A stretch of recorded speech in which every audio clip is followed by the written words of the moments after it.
First of all, my warmest congratulations to the Siklab Laya class of 2025.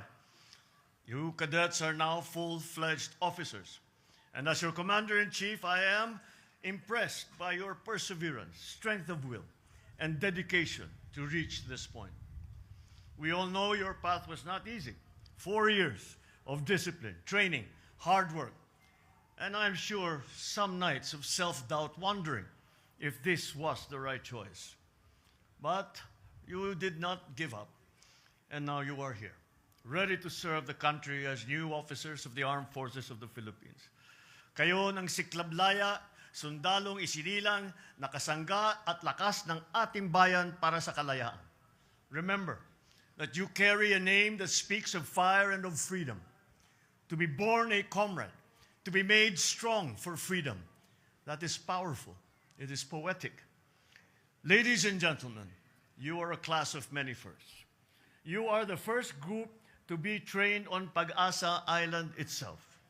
You also brought the PMA's name to international fora and competitions that boast your organizational military skills, from academic conferences in Palermo, international sailing regattas in Italy, India, amongst others.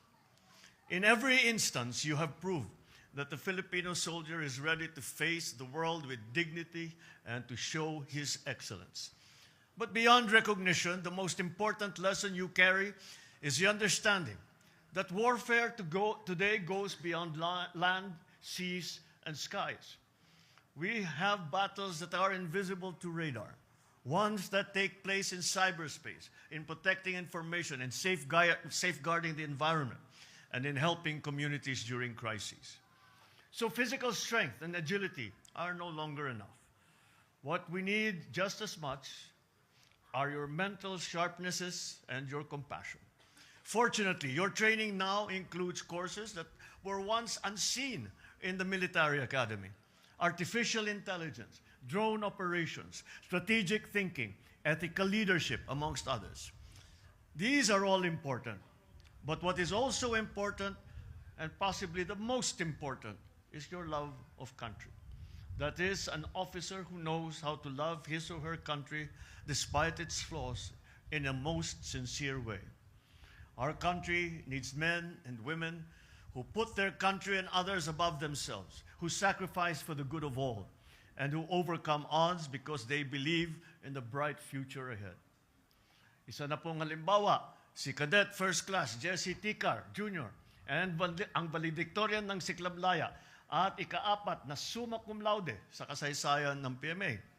Sa pagnanais niyang makatapos ng pag-aaral at mabigyan ng magandang buhay ang kanyang mga magulang, nagsikap siyang maging sundalo. Sa kabila ng mga pagsubok sa buhay, sa kabila ng kahirapan, at sa kabila ng pangungulila sa kanyang pamilya, nagawa pa niyang makuha ang pinakamataas na karangalan sa kanyang klase. At ngayon, may susulat na ni Cadet First Class Ticar Jr. ang bagong kabanata ng kanilang buhay.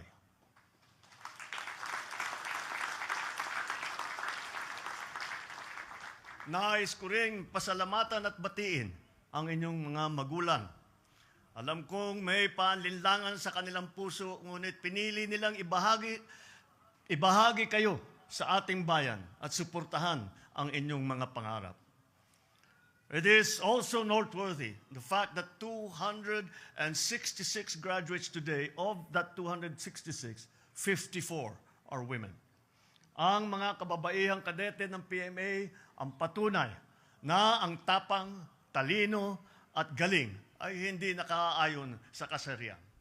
Naway dumami pa ang mga kababaihang sasali sa hanay ng kasundaluhan. Naway magsilbi kayong inspirasyon sa bawat batang babae na nangangarap na magkaroon ng mahalagang papel sa ating bansa. Let us not forget, of course, those who quietly supported and waited outside the battlefields, the parents, the siblings, spouses, the children, the grandparents, and the friends of our graduates. If the child is strong, upright, patriotic, then of course it is because their family and loved ones are so. Ganun po kayo. Sigurado po ako na kayo ang unang nagsanay sa kanilang mga disiplina. Mula sa paghuhugas ng pinggan hanggang sa pagtupi ng kumot. Kung tutusin, siguro bago pa kayo sumabak dito sa PMA, dumaan na kayo sa mas mahigpit at mas mahirap na bootcamp ni nanay at tatay sa bahay. You push them to go further, even in the most difficult moments. You understood that even when they had to cut off contact for weeks or months, you endured the distance and the lulling. In fact, with every award and medal that we give today, there is a corresponding sacrifice from you. Kaya sa inyo rin po ito. Saludo rin po ako sa inyo.